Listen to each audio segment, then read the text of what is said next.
Hello friend, आपके अपने YouTube channel student mind पर आप लोगों का स्वागत है। आज हम जानेंगे रजिया सुल्तान के बारे में, बलबन के बारे में और उसके बाद क्यूमर्स के बारे में। और आज गुलाम वंश क्या हो जाएगा, ख़त्म हो जाएगा। जो दिल्ली सल्तनत का जो प्रथम जो वंश है गुलाम वंश, वो आज क्लियर हो जाएगा, ख़त्म हो जाएगा ये वीडियो लेक्चर में। इसके 2 पार्ट और भी है, आपको डिस्क्रिप्शन में दिया गया है लिंक, वहाँ से आप देख सकते हैं।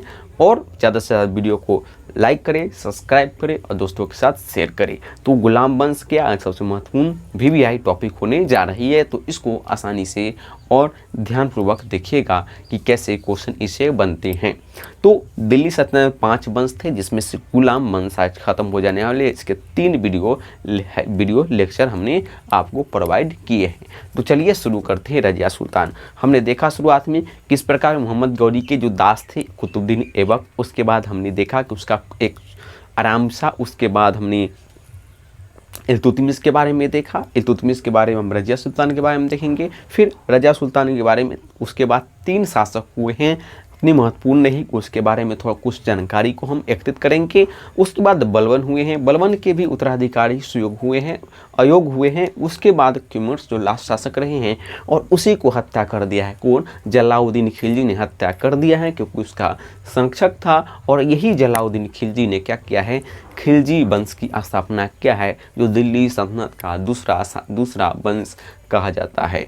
क्लियर, इतना फॉर्म हमने कंप्लीट कर लिया। कैसे कैसे चलेंगे राजनीतिक विस्तार में हम देखते हैं। देखिए यहाँ पर जो रजिया सुल्तान है, जो रजिया सुल्तान के बारे में समझते होंगे कि इल्तुतमिश के बाद क्या हो गई थी, उत्तराधिकार के मामले आई। इसमें भी क्या कि इल्तुतमिश उत्तराधिकार के मामले आई, तो क्या हुआ, यही रजिया सुल्तान उसकी बेटी थी। इसके काफ़ी क्या हुआ, विरोध भी झेलने पड़े। क्योंकि विरोध इसलिए झेलने पड़े क्योंकि जो 40 जो चालगानी का जो सदस्य थे, उसमें से कई जो सदस्य ऐसे थे जो रजिया सुल्तान को शासक बनने नहीं देते थे, और कई इनके सपोर्ट भी करते थे, कई नहीं। तो जनता भी इसको लेकिन जनता को देखा गया तो जनता जो होती थी पब्लिक ने रजिया सुल्तान को शासक बनने के लिए ठानी। क्योंकि खुद रजिया सुल्तान ने क्या किया था कि लाल वस्त्र पहनकर, इल्तुतमिश ने शुरू किया था कि कोई भी व्यक्ति अगर लाल वस्त्र पहनकर तो किया जाएगा तो उसको न्याय समझा दिया जाएगा। तो यही रजिया सुल्तान ने क्या कि लाल कपड़ा पहनी और जनता के पक्ष पे गई, पब्लिक के पक्ष में गई। तो पब्लिक ने इनका स्पष्ट उत्तराधिकार के मामले में इनका क्या किया, सपोर्ट किया। तो दिल्ली सल्तनत में यहाँ देखने वाली बात है कि उत्तराधिकार के मामले में प्रथम बार जो व्यक्तियों के समर्थन से जो उत्तराधिकार के मामले सिद्ध हुए थे, तो वही रजिया सुल्तान। इस प्रकार क्या हुआ, रजिया सुल्तान शासक बने। और वो क्या हुआ, वो पुरुष की तरह जो चोगा जो होते थे, चोगा वस्त्र पहन के पर्दा प्रथा को उन्होंने त्याग कर शासन करते थे और इस प्रकार शासन चलाते थे। लेकिन क्या हुआ कि थी लड़की शासन थी, तो इस प्रकार बहुत सारे मतभेद थे, कितने विद्रोह भी हो रहे थे, कि उस समय विद्रोह भी हो रहे थे, कितने अविश्वास था, मतभेद भी थे, कुछ अन्य कारण भी था। इस प्रकार क्या हो गई, शासन में हमेशा तनमन चलते रही थी, अनमन हो रही थी। इस प्रकार का ज़्यादा दिन तक रजिया सुल्तान शासक नहीं रही। और क्या हो गया, कई विद्रोह का रजिया सुल्तान को एक जो आक्रमणकारी जो होते थे गोखरो, ऐसे ही शायद कुछ होगा शायद, तो उनको से क्या हुआ कि रजिया सुल्तान ने क्या किया, रजिया सुल्तान ने शादी भी किया था अल्तुनिया से। तो इस प्रकार क्या हुआ, बहुत सारे मतभेदों के कारण रजिया सुल्तान को लुटेरों ने क्या कर लिया, रजिया सुल्तान की हत्या कर दिया। तो इस प्रकार शासन रजिया सुल्तान की अंत हुई। लेकिन रजिया सुल्तान से एक यहाँ ध्यान देने वाली बात है कि प्रथम बार उत्तराधिकार के मामले में जनता ने सपोर्ट किया। दूसरी बार प्रथम महिला शासिका कौन थे, रजिया सुल्तान। इन्होंने भारत की बागडोर संभाला दिल्ली सल्तनत मध्यकाल में। जनता ने स्पष्ट मत दिया, जनता ने स्पष्ट न कही, स्पष्ट रूप से क्या हुआ, सपोर्ट किया। तो इस प्रकार क्या हुआ, रजिया सुल्तान की क्या हो गई, धीरे धीरे शासन खत्म हो गए। उसके बाद छोटे छोटे 3 शासक हुए हैं। उसके बाद 3 शासक हुए, वो तीनों याद काम के नहीं रहे। और इस प्रकार क्या हुआ, बलबन जो था, जो नसरुद्दीन अहमद की जो बलबन जो था संरक्षण था, बलबन उसका नवाब था। और जलालुद्दीन जो नसरुद्दीन अहमद के समय क्या हो गई, शासन बहुत कमज़ोर हो गई थी और राजा के नाम मत के रह गए थे। और वास्तविक सत्ता नायाब के पास थी, चहलगानी के पास था, उसमें बलबन क्या थे, महत्वपूर्ण थे। और बलबन ने क्या कर लिया, मौका नसीरुद्दीन अहमद के मारने के बाद बलबन ने सत्ता संभाली और बलबन ने फिर कठोर नीति लागू किया, फिर कठोर नीति अपनी स्थिति को बढ़ाई, अपनी केंद्र की स्थिति बढ़ाई। राजा की ईश्वरीय अधिकार माने जो ऊंच ईश्वर राजा के ईश्वरीय अधिकार उन्होंने लागू किया। रक्त और लौह की नीति इन्होंने बलबन ने लागू किया और राजा की केंद्रीय जो स्थिति थी बहुत ज़्यादा क्या किया, इन्होंने मजबूत किया कि राजा ईश्वर ने उसको क्या भेजा है, शासन करने के लिए भेजा है। पैबोस उन्होंने शुरू किया कि राजा ही क्या है, इस्लाम में किसी के सामने सर झुका के प्रथा प्रणाम करने की प्रथा नहीं थी, लेकिन उन्हें पैबोस प्रथा लगाई कि किसके सामने, राजा के सामने, न कि मस्जिद या अल्लाह के सामने बल्कि राजा के सामने। इसका मतलब कि राजा ही क्या है, ईश्वर का प्रतिनिधि है और राजा पर बहुत ज़्यादा केंद्रीय बल दिया गया बलबन के समय में। और बलबन ने बहुत ज़्यादा इस्लामों की प्रतिष्ठाओं की इस्लामों को बहुत सारे इन्होंने क्या किया, कठोर नियम इन्होंने लागू किया। तो इस प्रकार बलबन क्या हो गया, बलबन धीरे धीरे हो गए, बलबन की शासन चली। उसके बाद इसका भी शासक उत्तराधिकारी सुयोग न पाए और लास्ट शासक हुए हैं वो हुए हैं कैमर्स। और कैमर्स भी क्या हुए, उतना अयोग्य शासक हुए और इसी किसके संरक्षण था, जलालुद्दीन खिलजी के संरक्षण में। पहला जलालुद्दीन खिलजी के संरक्षण में शासन चला और कुछ 2-3-4 महीने शासन चली और क्या हुआ, जलालुद्दीन खिलजी ने क्या किया, मौका का फ़ायदा उठाते हुए कैमर्स की क्या कर दिया, हत्या कर दिया। और इस प्रकार ये जो कैमर्स थे, जलालुद्दीन खिलजी ने क्या किया, खिलजी वंश का स्थापना किया गया, जो जबकि जब इसका परिणाम यह हुआ कि जलालुद्दीन खिलजी ने क्या किया, खिलजी वंश की स्थापना किया, जो दिल्ली सल्तनत का दूसरा वंश कहला जाता है। तो इस प्रकार क्या हो गया, गुलाम वंश का क्या हुआ, अंत हुआ। इसमें भी विभिन्न विचारकों का मत कहता है कि शमसी वंश है तो गुलाम वंश, शमसी वंश ये है, लेकिन एक स्पष्ट उतना डिटेल में नहीं जाने हैं, इतिहास बहुत बार मतभेद है। शॉर्ट याद करने की फॉर्मेलिटी से, एक जोड़ने की प्रवृत्ति से हम यहाँ पर देख रहे हैं, क्लियर। तो इस प्रकार हमने एक कहानी के माध्यम से हमने आपको समझाया। अब क्या का कंटेंट है उसको देख लेते हैं। एक जब कहानी क्लियर रहता है ना तो समझने में बहुत आसानी होती है, क्लियर। यह कहानी जब किसी को आप देखते हैं, जो देख लेते हैं, किसी के बारे में अगर कुछ जान लेते हैं ना, किसी के बारे में कुछ जान लेते हैं तो भाई उसके बारे में कोई भी कुछ पता करना होता है तो आसानी हो जाता है, क्लियर। तो अब देख लेते हैं रजिया सुल्तान कैसे जनता के समर्थन से बनी। आपने समझा कि जनता के समर्थन, जनता के समक्ष इन्होंने न्याय मांगा, लाल कपड़े पहन कर उनको समर्थन नहीं मिला और ये शासक बनी।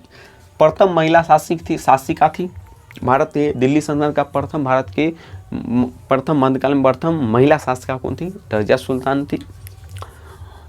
पर्दा प्रथा को इन्होंने त्याग कर पुरुषों की तरह इन्होंने शासन करना आरम्भ किया। न समय पर आना, समय पर जाना, समय पर एकदम पुरुषों की तरह लगे नहीं कि कुछ कमी हो रही है, ऐसा नियम समानता वाली भाव। लेकिन क्या हुआ, बहुत सारे साथियों अल्तुनिया से उन्होंने शादी की, डाकुओं का निकाह हो गया, हत्या हो गया, विद्रोह भी हुआ, ज़्यादा शासन इनको चला नहीं और रजिया सुल्तान की शासन क्या हो गई, इस प्रकार क्या हो गई, अंत हो गई। उसके बाद उत्तराधिकार के मामले में चली तब उत्तराधिकार के मामले में चली तो 3 शासक हुए। क्रमबद्ध है, ऐसे हमने समझने के लिए दे दिया, क्रमबद्ध। फर्स्ट में गिबन, ये भी ज़्यादा कोई योग नहीं हुए। उसके बाद मसूद शाह, ये भी ज़्यादा योग नहीं। उसके बाद नसीरुद्दीन महमूद, ये भी उतना महत्वपूर्ण नहीं है। और ये बलबन जो है, याद रखिएगा, बलबन सबसे महत्वपूर्ण है और यहाँ से क्वेश्चन भी देखने को मिलते हैं। और मध्यकाल में सबसे महत्वपूर्ण टॉपिक बलबन से। अगर आप किसी ग्रेजुएशन की तैयारी करते होंगे, यूपीएससी मेंस की, तो बलबन से बहुत सारा क्वेश्चन पूछता है। तो बलबन महत्वपूर्ण है मेंस की दृष्टि से। बहराम शाह हुए शासक, इन्होंने भी ज़्यादा दिनों तक शासन नहीं किए, ये भी अयोग्य शासक थे, उतना सुयोग्य शासक नहीं हुए। इन्होंने जो चल रही प्रथा तो उन्होंने कुछ दिनों तक आगे बढ़ाया। चहलगानी का शासन थी, चहलगानियों के द्वारा दिनों तक शासन को उन्होंने बढ़ाया। और लेकिन एक बात यहाँ पर ध्यान देने वाली बात है कि मंगोल का आक्रमण भी इसके समय हुआ था, मंगोल आक्रमण इसके समय में हुआ था। इसके बाद आते हैं मसूद शाह भी ज़्यादा कोई ध्यान रखने वाली बात नहीं है, इस बहुत क्वेश्चन नहीं पूछता है। उसके बाद आता है नसीरुद्दीन महमूद। ध्यान देने वाली बात यह है क्योंकि बलबन इससे संबंधित है। देखिए नसीरुद्दीन महमूद क्या था, नाम मात्र का सुल्तान बचा था क्योंकि वास्तविक शक्ति चहलगानी के पास हो गए थे। हमने बार बार यही बताया है कि अगर केंद्र मजबूत हो गए ना अगर राजा मजबूत है तो बाकी सब कमज़ोर होगा, बाकी राजा की बात मानेगा। लेकिन राजा खुद अगर कमज़ोर होगा तो बाकी राजा को बात नहीं मानेगा, क्या बोलता है। तो ऐसे बात, तो ये जो नसरुद्दीन महमूद एकदम नाम मात्र का सुल्तान बना था, और वास्तविक जो शासक था किसको, चहलगानी के पास शासक था। और चहलगानी में किसके पास, बलबन के पास, क्योंकि बलबन इसका क्या था, नवाब था। क्लियर, नायाब था इसका, बलबन नायाब था। एक फैक्ट इनके बारे में है कि टोपी सीकर जीवन निर्वाह करने वाले सुल्तान कौन थे, नसरुद्दीन अहमद। टोपी सीकर अपना जीवन जो निर्वाह करने वाले सुल्तान कौन थे, नसरुद्दीन अहमद। तो ये फैक्ट है, इस पर ध्यान देने वाली बात है। तो इस प्रकार रजिया सुल्तान के बाद मसूद इब्राहिम शाह, मसूद शाह, नसरुद्दीन महमूद, और इस प्रकार अब जो महत्वपूर्ण जो शासक है, जो ध्यान देने वाली बात है, वो है बलबन। क्या है, कौन है शासक, शासक है बलबन। बलबन के बारे में जान लेते तो यह नायाब था।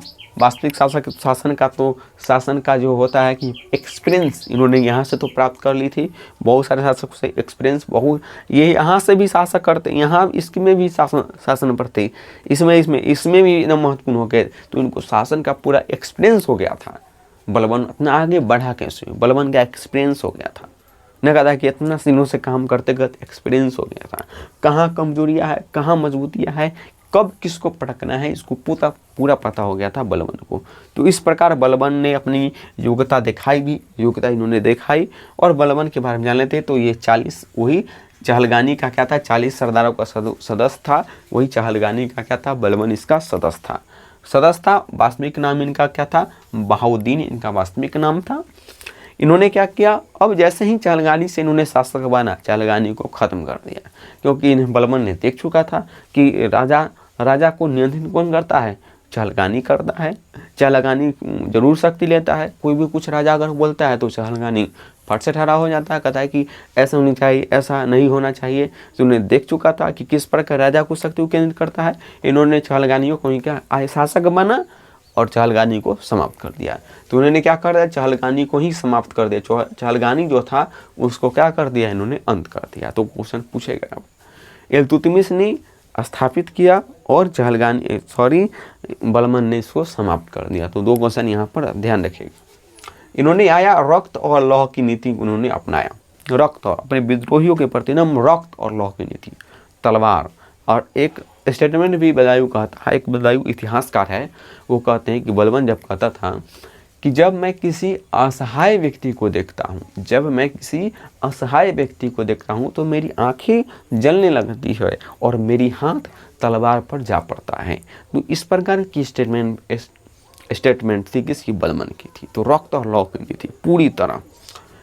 राजा को धरती पर ईश्वर का प्रतिनिधि जिल्ले इलाही की इन्होंने उपाधि धारण की, जिल्ले इलाही। सर्वोच्च कौन है, राजा है। कोई धर्म को अल्लाह कुछ भी नहीं, सर्वोच्च क्या है, राजा है। ईश्वर जिल्ले इलाही को उपाधि धारण किया, जिल्ले इलाही राजा का, ईश्वर ने क्या किया है, राजा को भेजा है धरती पर शासन करने के लिए। अगर राजा अगर खराब भी है तो उसको विरोध करने का अधिकार नहीं है, बल्कि ये मानना है कि वे पापों को काट रहा है, ये ईश्वरीय अधिकार मध्यकाल में। क्लियर। और केवल ये भारत में नहीं, विश्व में, पश्चिमी देशों में भी बस यही ईश्वरीय अधिकार प्रचलन में था। और क्योंकि वहाँ पर हर चीज़ पर चर्च का प्रभुत्व था। क्या चीज़ का प्रभुत्व था, चर्च का प्रभुत्व था। लेकिन हमारे यहाँ किसका, बलबन, अलाउद्दीन खिलजी, मोहम्मद बिन तुगलक, ऐसे राजाओं का प्रभुत्व था। क्लियर। इन्होंने सिजदा क्या किया, सिजदा प्रथा को इन्होंने लागू किया, जो क्या है, घुटने के बल पर बैठकर सुल्तान के सामने क्या करना है, सुल्तान के सामने क्या करना है, सिर झुकाकर प्रणाम करना है। इसका मतलब क्या हो गया कि राजा ही सब कुछ है। क्या है, राजा ही सब कुछ है। किसने शुरू किया है, बलबन ने इसको शुरू किया है। नौरोज त्यौहार देखते होंगे, नौरोज त्यौहार भारत में शुरू किसने किया है, बलबन ने किया। नौरोज त्यौहार के बारे में पता होगा, मुझसे नहीं पता होगा जान लीजिए। नौरोज त्यौहार को उन्होंने शुरू किया है किसने, बलबन ने। इसके दरबार में 2 विद्वान रहते थे, वो है अमीर खुसरो और अमीर हसन। याद रखिएगा, अमीर खुसरो और अमीर हसन ऐसे 2 विद्वान थे, इनके दरबार में रहते थे। और इस प्रकार इनका अंतिम उत्तराधिकारी हुआ, तो इनका अजय हुआ। उसके बाद शासक बने कैमुअर्स जो हुए इनके शासक बने, और जिसका संरक्षण कौन हुआ, जलालुद्दीन खिलजी क्या हुआ, संरक्षण हुआ। और यही जलालुद्दीन खिलजी कुछ शासन करते रहे और उन्होंने हत्या करके खिलजी वंश की नींव स्थापित किया। खिलजी वंश चला है 1290 से लेकर 1320 तक, सबसे कम साल तक खिलजी वंश चला। इसमें अलाउद्दीन खिलजी के बारे में कुछ पढ़ना है, क्योंकि वहाँ से अगर मेंस में आपको देना है, आप अगर बड़ा एग्जाम की तैयारी करते हैं तो वहाँ भी अलाउद्दीन खिलजी महत्वपूर्ण है। छोटे एग्जाम की तैयारी करते हैं तो वहाँ भी क्या है कि अलाउद्दीन खिलजी क्या है, महत्वपूर्ण है। तो इस प्रकार कल से हम आएगा अलाउद्दीन खिलजी के बारे में, खिलजी वंश कल से पढ़ेंगे। तो चलिए आज हमने 3 वीडियो लेक्चर में गुलाम वंश को हमने क्लियर कर लिया, एक जनरल वे में, एक आसान वे में। इसको वीडियो को देख लीजिएगा। पीडीएफ लेना होगा तो आप कमेंट्स कर दीजिएगा, आपको पीडीएफ मिल जाएगा। और इस प्रकार हमने लेक्चर को ख़त्म किया। तो चलिए इतना ही। एक आप रिक्वेस्ट है कि आप चैनल को लाइक करें, सब्सक्राइब करें, दोस्तों के साथ शेयर करें। धन्यवाद।